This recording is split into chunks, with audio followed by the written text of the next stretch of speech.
Welcome to Living Chassidus. Together, let's live the Chassidus we learn. Okay.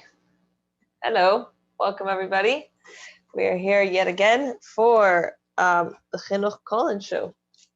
We have some great questions, Baruch Hashem, that we received from our last class that we want to follow up on. And we have some other good topics to discuss. So one of the questions that was submitted, let me read it out loud. Next week, can we delve more into the child who pushes boundaries and bothers you just cause, and calling our children/students and having them come over to you right away and not being white noise? So those are really, that's a incredible question. So let's get into a few of these. So one part is pushing boundaries, which I think we should talk on about boundaries as well, like get into that. And the other part is calling them and having them come right away, or giving some sort of, asking them to do something and that they should follow through right away, and how to speak in order to not become white noise. So all of those are topics. So do you want to start? Yes, let's start. So just like we talked about the last class, I think it was the last class we talked about it. The first thing we should try is to remind ourselves, and this is sort of maybe we do when the kids are asleep and have a farbrengen with our co-teacher or our husband or our wives, is that our kids are good kids. Just the Yetzer Hara is coming and doing this. And that's sort of a mindset we're coming into the situation.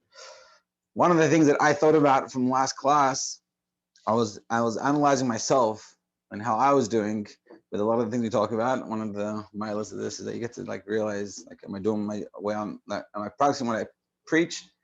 And for sure I am in general, but I was being very, like, I was paying attention. So this idea of white noise and how to like deal with them, and how to make sure they come to you when you ask them. So we've been saying this, and I spoke to a few people during the last 2 weeks, and it goes on to the same point of consistency, meaning, and so I had a few examples that I wrote down that I saw, like a simple thing. You know, you want your kids, let's say they come home from school and they chuck their shoes off and they walk off. So you want them to put the shoes in the right spot. You have a nice spot you've set for them. So, which, by the way, that's important. They should have a spot where it goes. Yeah, it's a whole different class. And so you have somewhere you put it, or whatever it is, it's the books go back in the right spot. So I noticed, let's say, so you say, put your shoes in the right place. Now, the question then becomes, why are they going to put the shoes in the right place? Do they have something better to do?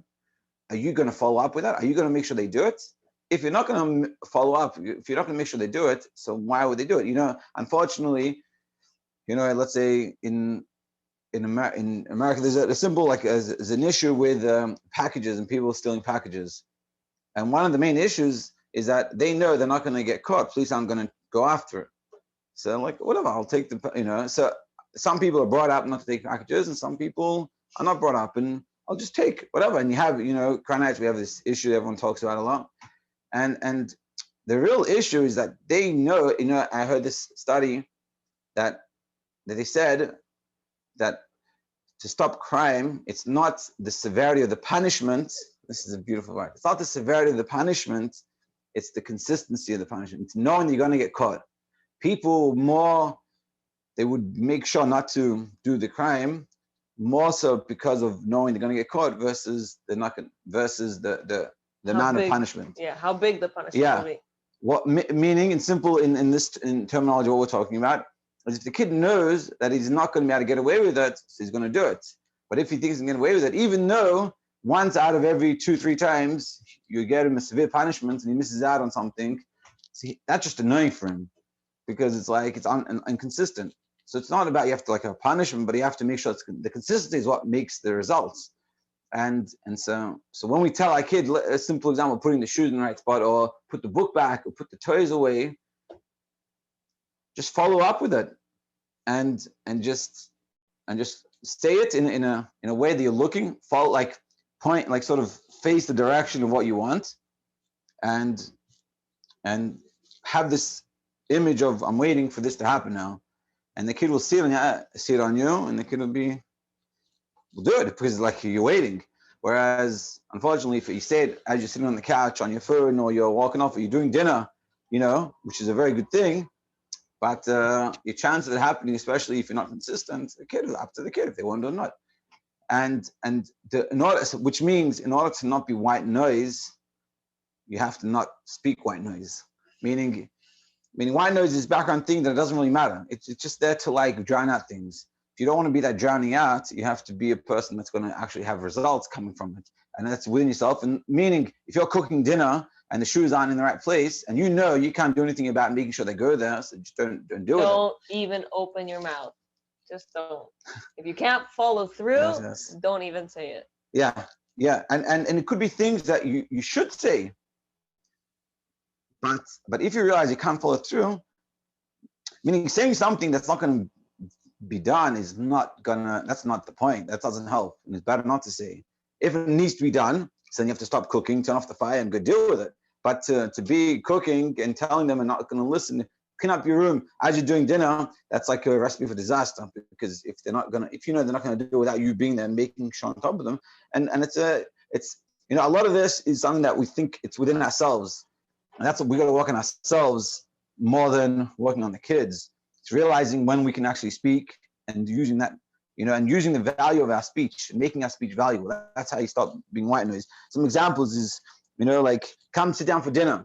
If you sit there and you're sitting on your phone or you're eating dinner and you're like, come sit down for dinner, think to yourself, am I making sure they come and sit down for dinner now? If I'm not going to follow through and make sure that happens, so then either don't say it or say it and follow through with it. And it takes a lot of, it's a change in the way we look at what we're doing. That's another example. Another example is like, go get a book. Like, you want to read, kids like at bedtime, they're going to read. So go get a book. You say that and you're on your phone and you don't really care. You don't care to read. But this is part of the process. And you think to yourself, they want to get the book to read. Like, they want to read the story. So I'm just on my phone waiting. But if you're not consistent, so they're like, the kids, on the way, they find a million things to happen. When you become consistent with it and you're constantly consistent, so then you don't need to be so attentive to everything because they know that they got to do it. And you just have to upkeep it. So you don't have to constantly, not every time you have to tell them. Then you can get to the stage, meaning you can get to the stage where you can cook dinner and they can clean the room. But that doesn't happen in the beginning. That happens when every time for the last 10 times that you said clean the room, you were there making sure they do it. So they've been trained that they've got to do it. And then you're cooking and you tell them they're going to do it. You just have to upkeep and make sure when it's finished, you check it, and they'll do a good job in Mitzvah Hashem. So you'll be like, guys, what an amazing job you did. You should be proud of yourself and proud of them. They did it. Like, great job. The room is beautiful, spotless. They'll be very happy. And if it's not, that's a mental note for yourself that I'm not consistent enough and it's not working. So I gotta be careful what I say and retreat back to being careful with the words that I use and what I'm saying. It's those small things like getting the book, putting your shoes away. Could be go to the party, go get a drink. If you say it, you have to mean what you're saying. And there's a lot of pack up your toys, clean up the toys, put that toy away. Come here. If you say it. So now, can we do a maybe like role play a little bit? Because I feel that a lot of people say it and they want to follow through with it, but like it's happened to me in the past, the kid doesn't. Okay. Yeah. So how would you handle a situation where you say come here and the kid is acting like a little cheeky? So should we role play? I don't know if you want to role play or if you want to first explain it, and then what happens if the kid's acting cheeky and it's like getting in your nerves? Okay, well, I think it's, for me, maybe it's a little different because I've been doing this for a while, generally correct. So like, kid being cheeky, something's up. Well, this is your first time trying my first time trying to implement this. So you tell this kid who has never had to do it, and now you're saying it. Now Okay, what? yeah. So when it's the first time, so then in my head, I'll prepare myself and I'll come to something. Let's say the shoes, I'll find it. You could even, I'll keep it simple, but you find something that you know can be done. Let's say the shoes putting away. And I'll say to my kid, we'll call him Mendel. So I'll say, Mendel, can you please put your shoes in the right spot? Now you should know what the right spot is, of course. Mendel, can you please put your shoes in the cupboard? And so let's say the cupboard is in that direction. So I'll stand like this. And I'll look at him. And probably what will happen is he'll look at me and he'll be like, he'll look at what I'm doing. If he's not used to it at all, he might just continue. And then, if I want to be really good at what I'm doing, I'll say, Mendel, and he'll turn at me. Hopefully they can do that at least. He'll turn, and I'll say, I'll just point to the shoes, and I'll point to the direction. And that will normally be like, whoa, like this is interesting. And I'll stand there with this like tentativeness that like, yeah, this is what we're Pause. Not angry, not burning fire, not upset. Confident. Yes, confident. Confident, not angry.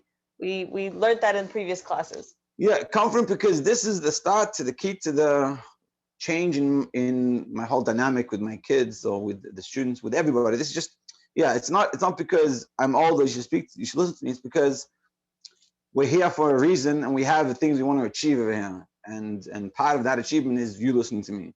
So then I'll stand there and normally and they should go. If they don't and they try to walk around, I'm just, the little kids, I'll just like stand in front of them and I say, I might say it again just because I see like we're totally off. I'll say, I ask you to please put the shoes back in the right spot. Once you do that, you can come out. You can come. And so the kid might try to go past you, but I know, and it's like, I feel like I know from experience, when you haven't really seen the success, so it's hard to stand strong, but you got to push through. You got to stand strong.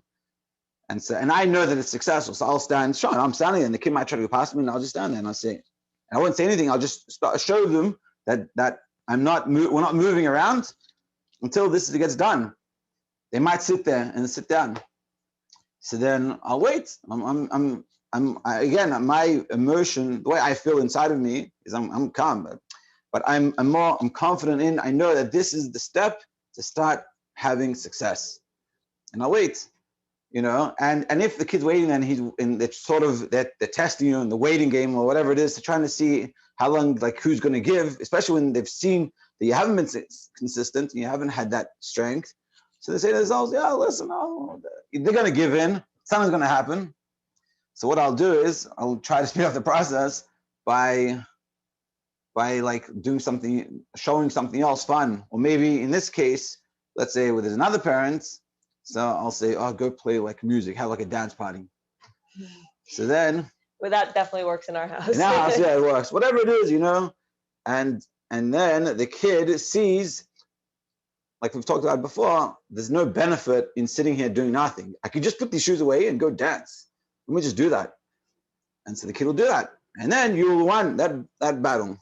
Yes, and that's the beginning. If you do those little small ones time and time and time again, it starts to build up to the point where it's just the nature. It's the way that the house runs. Yeah, and that example of what you're going to do is whatever it is works for the kid. Let's say in your house you have fruits.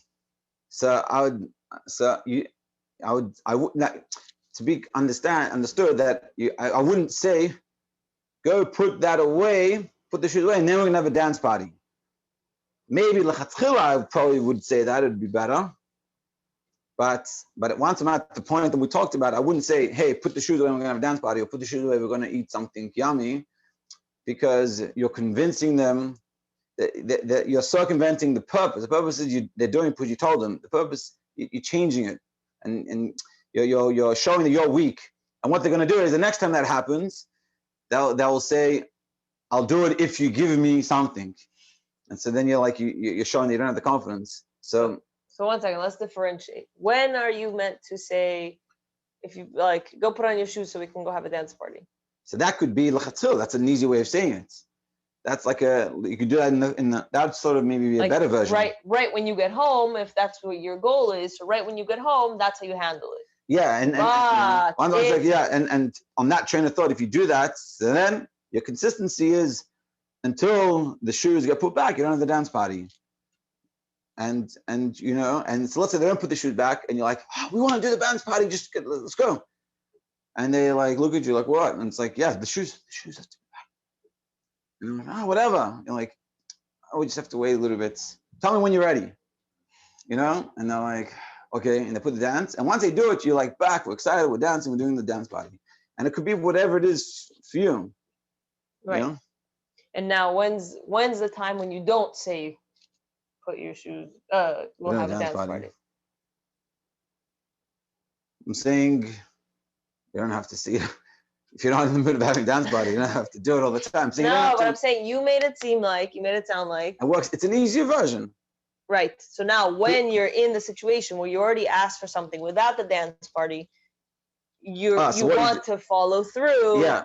So being that let's say you don't want to sit there for a while, so you're speeding up the process of getting them to do it, but making it beneficial for them to do it by causing something else, whether it's a dance party, whether it's if you watch videos in your house, or whether you eat something. So you tell someone else, oh, go stop playing a video, whatever. You tell them quietly and say, oh, and that person comes and say, hey, we're gonna watch a video now. Who's ready to watch a video? So then that kid will see, the ears will perk up and like, what's going on over there?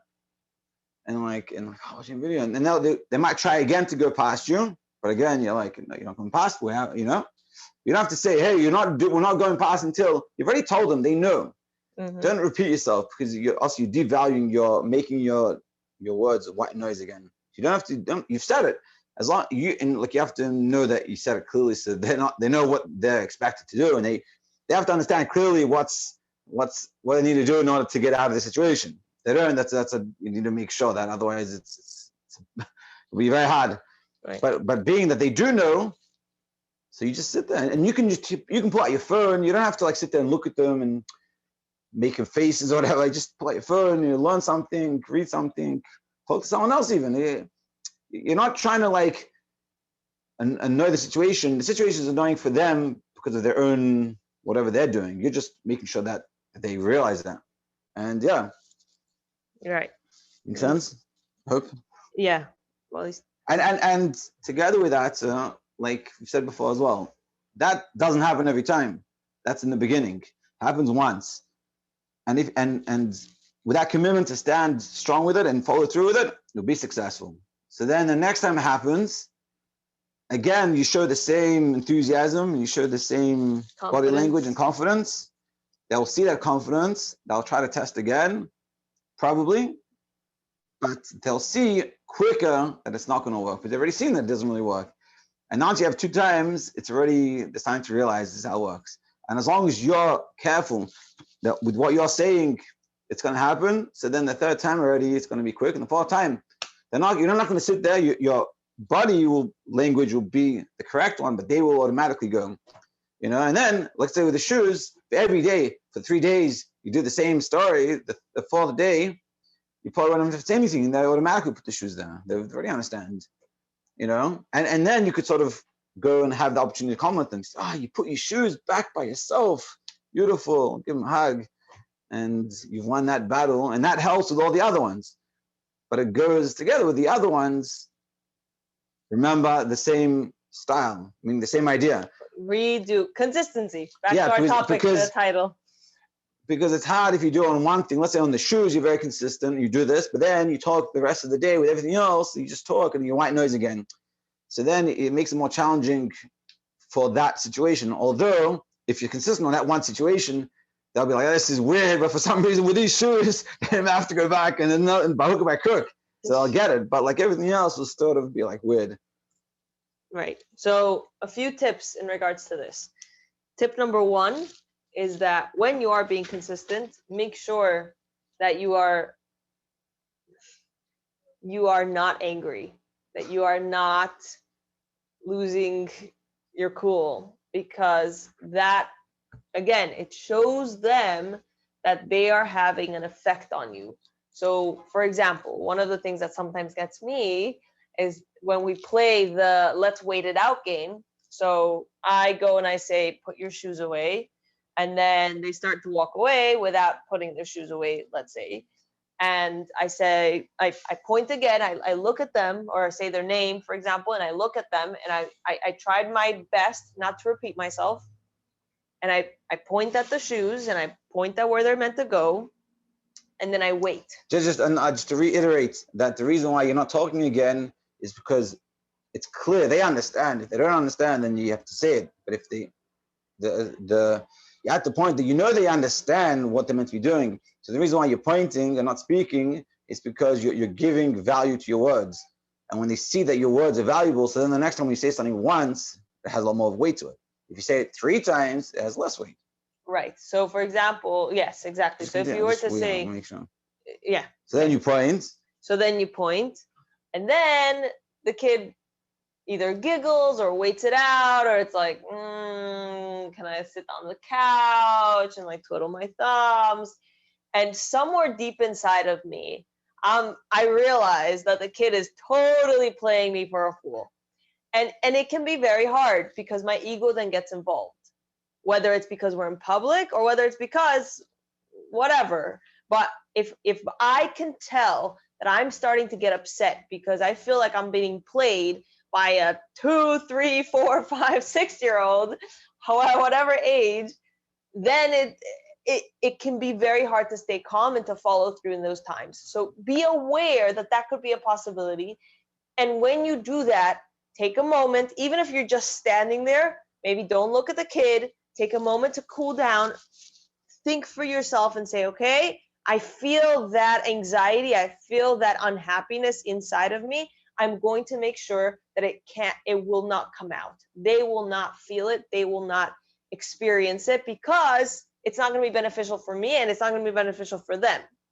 So I'll just add to what you're saying, meaning it's a good point you bring up. Let's say, so the example that I gave is because I'm experienced with this a little bit, so I'm already prepared myself for the situation and how I'm going to deal with it. That's why I said the example that they're coming to go past me. But let's say the kid is sitting on the couch in the open room, and you tell him to put his shoes, and he's sitting on the couch, and you're not going to start pulling and dragging him.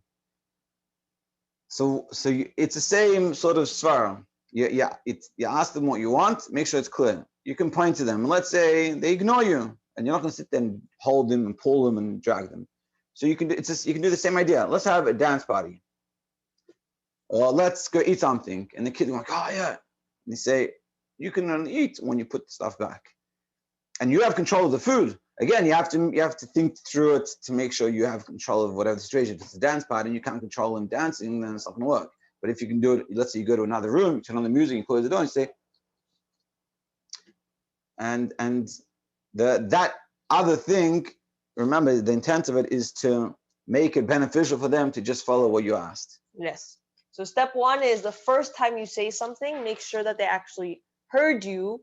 Make sure, for example, call their name, look into their face, look at their eyes, hopefully, and say, your shoes go over there. Like, please take your shoes over there, or whatever it is.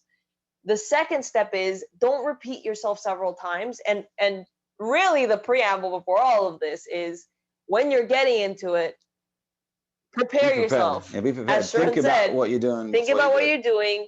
Get into that mode of, I'm not going to be angry. This is just going to be a lesson that I'm going to teach. I'm going to teach this beautiful lesson, and I'm not going to be angry about it.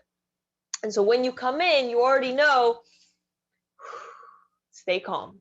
And then take those steps, right? Make sure to say it in a way that they hear it, so that you know for a fact that they heard you and they understood. Number 2 is don't repeat yourself a million times. Point, look at them, use your body language, not in anger, but with confidence, to be able to ensure that they follow through. Number 3 is it's just also they understand that you're serious. Yeah. They see your reaction. You see, we have a lot of good interpersonal relationship skills, and we pick up little things, little cues, and you're showing them or teaching them those cues. And yeah, and they're young enough, they figure it out. Or if they're not, they're learning and they see when you have that look, that means we're serious and we gotta get going. Right. And then the next thing is either follow through if you're able to, if it reaches a point where you have to help them with it. Well, actually, rewind. Step before that is to try and make something else enjoyable, as Sharon was saying, whether it's a dance party or we're going to do this, we're going to do that, whatever it is in your family that the kids enjoy.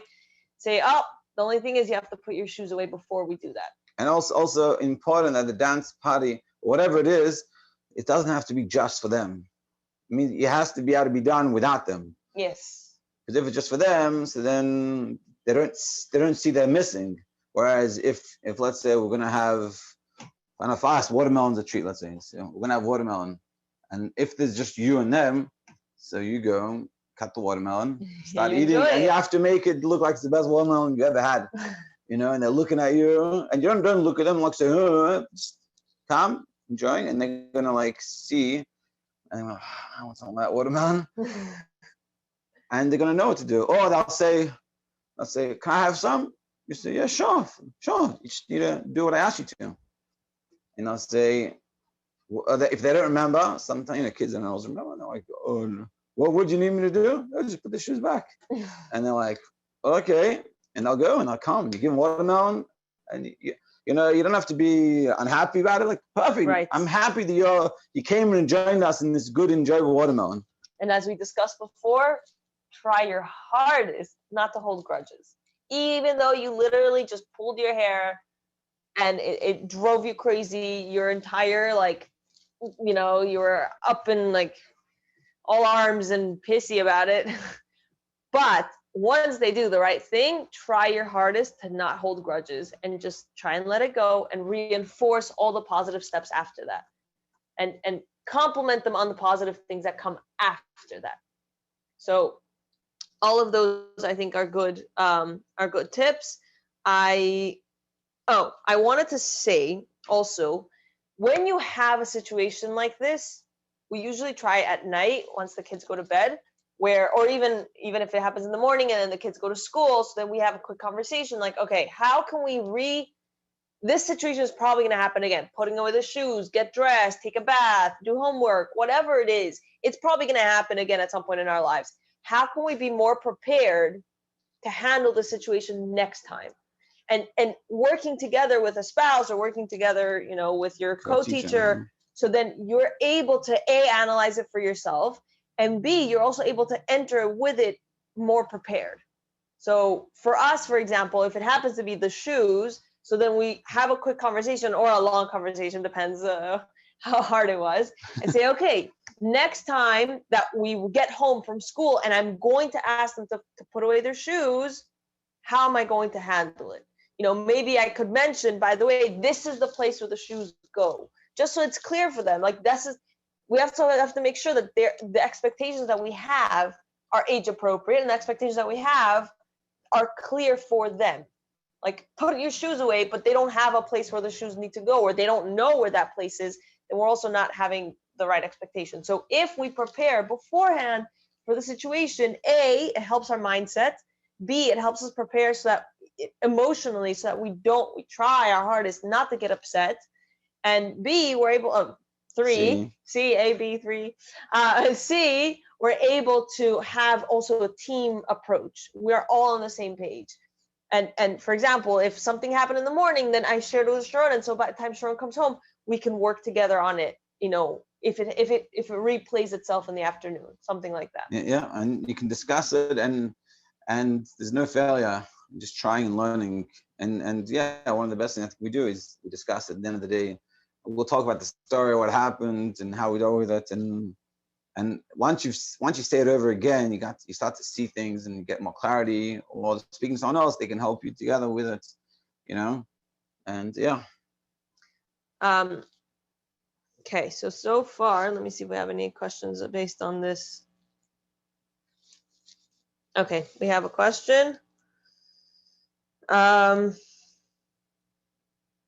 what if you're helping another child and you call out to, what if you're helping a child and you call out to another child? How can you get children to listen when you can't give them your 100% because other children need you? Very, very good point. Okay. So when it comes to this, maybe explain the question. Okay, fine. So the question, if I understand it correctly, is that if, let's say, I'll explain it from a parenting perspective, which happened to me today actually, that I was being pulled in a lot of directions. One of my kids needed help, in this learning program that he does on the computer. Another kid really wanted snack, and the other kid, his toy broke, and I was just like all over the place. So I try my hardest to focus on one thing at a time. So for example, I quickly cut up an apple so that I can get one kid not following me, holding my skirt, saying that they need a snack. And then I try to compartmentalize as much as possible, because if we're constantly running like this, headless chicken, then no one gets anything. So try as much as possible to see if there's a way that you can settle one thing so you can deal with the other one properly. I think also it's also because you might know that you're not being able to have the full attention, so try to not get into it. Like for us, let's say sometimes the kids, they go to the bath and when they come out, and what we want them to do is take their clothes and put it in the washing basket. But sometimes I realize for me to get them to do that and make sure they do it, it's not also feasible and it's not worth it for me. So I just won't do anything about it. I won't tell them. And I'll do it myself. I'd rather them do it, but if I realize it's not going to be able to do it, and then it's not good. If I'm going to say something, I'm not going to listen, so I just won't say anything. So that's awesome. You can't give 100% attention to a situation, then maybe try avoid the situation. Don't deal with it, even though it's something that they should do, and they should put the shoes away, or they should take the clothes, and they should do this. But if you can't deal with it, so then you're not going to gain by just saying it. Mm-hmm. I think you were saying about giving attention. Try to deal with try and exactly. Try and settle the ones that you can settle, so you can deal with the one that you really need to. That point I was actually going to say the next is that try not to get into it.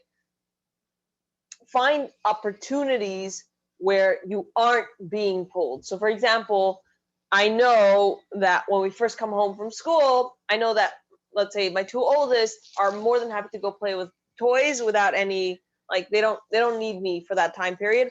So that's actually exactly when I do homework with my youngest, or a youngest that does homework. And that's when I know that because they're playing nicely or they're doing their thing, I'm able to get into it, so to speak, with my 3-year-old, right? So I'm able to kind of figure out opportunities when it does make sense. When it's dinner time and it's like that transition between dinner and bath, let's say, not the right time, because then I'm flying around. I know that I'm handling a lot of kids at the same time. So for example, in a classroom setting, I'm not sure exactly how it works from here, but in a classroom setting, if there is a time when the rest of the class is doing something, or let's say the co-teacher is doing an activity and you see that somebody's, not following through or whatever, that's the time to really follow through in the classroom, as opposed to when it's, let's say, centers and all the kids are walking around doing their own thing, or free play and all the kids are doing their thing. Not necessarily the time. If it's a dangerous thing, obviously you have to follow through. If it's, if you have to follow through, then you have to follow through. But it's not one of those times where I would specifically pick to try and, win the little battles in order to gain more momentum for this. Yeah. Also, just an important point that the battles that you're having, you're trying to show them that you're serious, you're not white noise. You don't base it off what you'd like to change. You base it off what you can actually change. That's a very important thing to realize. One thing that might bother you to no end and annoys you, and you're like, so you want to deal with that. But you have to realize that probably that thing is one that you don't have the skills at the moment to actually deal with. So you got to go to the simple, small ones that you can deal with, and that will help that bigger situation to be able to get dealt with. So in honor of Hey Tavis, I realized that I actually didn't have this book yet, which is funny because it's been out for a while. So one of the stories that's in here, it's page 28 of Seeds of Wisdom number 2, says, lasting resolutions. During a private audience with a young man who was dedicated to self-improvement, the Rebbe observed, quote, there are two reasons that good resolutions rarely last. The first is that in hope of dramatic transformation, people take upon themselves changes in behavior that are unrealistic and too difficult. Less is often more. If you want results, it's better to focus on the achievable rather than on the desirable. So let's just take that moment and bring about that for a second. Many times we take upon ourselves hachotas that are what I'm meant to be doing. I'm meant to be saying the full chitas with full kavanah. I'm meant to be having a full davening every single day. I'm meant to daven, shachris mincha ma'ariv. I'm meant to say Kriya Shema with tears. Like, it's good that you see that. No, the point is, it's not a bad thing. It's good that you have those goals, but the reality is you have to figure out what's actually achievable. And don't lose sight of where you're headed. But Hashem will be doing all of those beautiful things. Don't lose sight of where you're headed, but one second. Less is often more. If you want results, it's better to focus on the achievable rather than on the desirable. So that's number one. Secondly, the Rebbe continued, people underestimate the importance of channeling inspiration into immediate action. Never push off a good resolution until later or tomorrow. By then, the inspiration may have passed, and with it, the power of your resolve. So this is crucial, not just for our own achatas, but also for our expectations for our kids. The things we want to accomplish with our kids, don't expect them to be, the absolute perfect by tomorrow just because you listen to the shir tonight. Take one small thing that you want to work on, one small step. And not only that, but the second part of the letter or the second part of the interaction was that even if you take right now that you're inspired, take that one small step that you're going to do tomorrow. What are you doing tomorrow to change this for the better? And also realize that less is more. That little thing that you do, also you have to be proud of that and give yourself a pat on the back that you've been able to do it. And it could be something that's so easy that like you can even do it now. I'm making that conscious decision to do it and doing it. You should be like, man, this is good. This is a step in the right direction, and I'm great. And keep on those little steps are what get you to further and further. Yeah. Okay. There's another question. Baruch Hashem, thank you so much for submitting questions. What if one kid doesn't listen and then the next kid jumps on board and also doesn't want to listen? How do you handle both of them?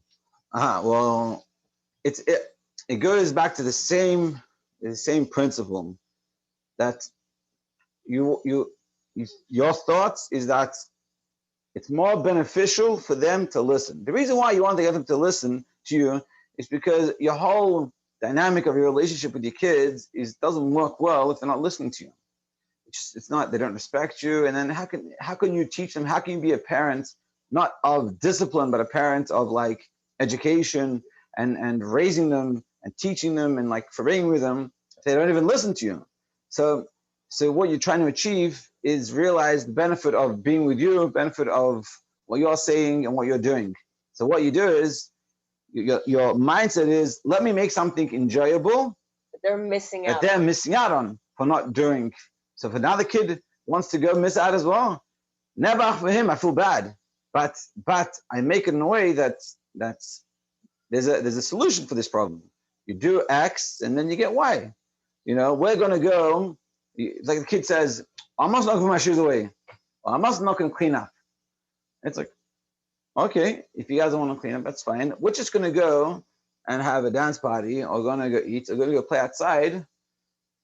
And when you're finished, you can come with us, and you have to make sure you're in control of those, whatever that thing is. Like I said before, if you're going to make a dance party and they're going to go dance, even though they're not cleaning up, then you're not gaining anything. But something that you can control, and so is it worth it for them? It's not worth it for them, so they're not going to do it.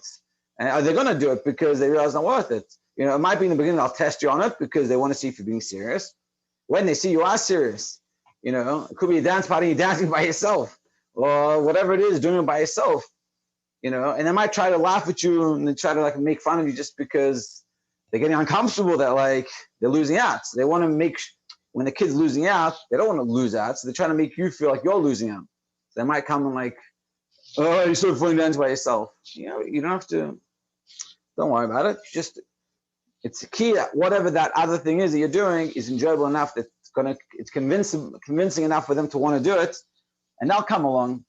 Which is something that if you're in a classroom setting, have a discussion with your co-teacher about how you can arrange the schedule for those tricky transitions, that there is something enjoyable that follows right after. Yeah, like for a simple example in the class, it's like if they have to come back from recess, sit down, you say, oh, we're about to play a game. Once everyone's seated and facing me, we can start this little game. So then all the kids, and then you can start complimenting the good kids that the kids are doing straight away. Like, oh, Mendel's sitting down nicely, you're also sitting down nicely. And then the kids see this and like, oh, I just want to get complimented. I like getting complimented. They come sit down, and also you're aware of seeing that effort the kids are putting in. And so another easy opportunity of complimenting, and then you got them all sit down. You don't have to fight, you don't have to argue with them. And then you have this little game that they play, and they're like, oh, this is good. I want to do that. And then the game could be something simple and creative, like, Simon Says, or while they're sitting, you could literally add another 2-3 minutes to your schedule to make the transition easier by doing a game. Like, let's see who can follow, who can touch their nose, or who can make a funny face, or something simple. You don't have to give them treats. You don't have to make a big hurrah. It's simple things that really make a big difference. And it might take some time to think. Yeah. But that little time, or that time that it takes to think, you'll gain so much out of them. Yeah. So that's for other kids journeying along. Because the same theory that whatever you're doing has to be the most beneficial. So in the classroom, a teacher, that whatever the teacher's doing should be most beneficial, most enjoyable, what everyone wants to be doing.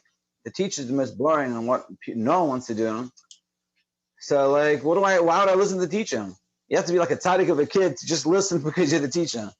The teacher has to have some respect, or together with that some like incentive, that it's incentivized for the person to come. Not you have to give me something per se, but like he's enjoyable, it's interesting. I saw someone once do something that he used to speak quieter. When the kids weren't listening, he used to speak quieter. And the kids would be like, oh, what's going on? Like, I'm missing something.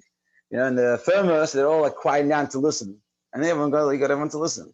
I'm not saying it works with everyone. Yeah, it takes a lot of skill, but that idea, you're showing that it's beneficial to see me and to follow me, do what I'm doing. And with all that, I wanted to take one point, which you said it kind of in passing, but I want to reiterate it a bit, that our job as parents, or even as teachers, is not exclusively this. Like, it's not just about getting them to listen. It's not just about helping them put their shoes on properly, or wearing their yarmulke on the whole time, or whatever it is. Our job is to be able to live that life already, that's like the minimum. That's like the baseline in order to have a relationship with our kids, both biological, and also our students, to be able to imbue within them a love for Torah, a love for Hashem, a love for an appreciation. The lessons in life that you want them to come to be, you want to impart to them, what you want them to gain. Like we look back at our lives, and I think everyone does this to a certain extent, and they see things they wish they were taught differently, and they wish taught differently. Or you hear people that are successful, and they say, oh, my parents always said this to me, or always this to me. And so we want to be doing those things. But in order for that to happen, in order for that thing not to be white noise, so you have to do all what we're talking about. Right. And a lot of chassidus you learn, a lot of the books that you read, sort of one of I feel like the frustrating things about it, but really the idea of it is they're not talking about this first level, they're talking about the next level. So we're trying to help with the first level so you can get to the next level, and they teach you what you should show them, what you shouldn't show them. A lot of us are thinking, show them, not show them. My kid's running a muck in my house, showing them, I wish I could deal with that. Dumping the drawers of all the clothes. Yeah. So yeah, I just wanted to leave off with that. And I brought up on the chat that this whole concept of Hashem is number one, and Hashem is, it's not only about minhagim, it's not only about getting them to do mitzvahs, it's about living with that concept of Hashem, that they themselves should also wear Hashem glasses and see the world through the eyes of Hashem. So, Chaim, that we should have a lot of atzlacha in all of our chinuch, whether it's our children or our students. And can't wait to see you guys next week. Yeah, and send in more questions. Yes, please submit more questions. Send them our way. We love them. Yes, we're happy to help.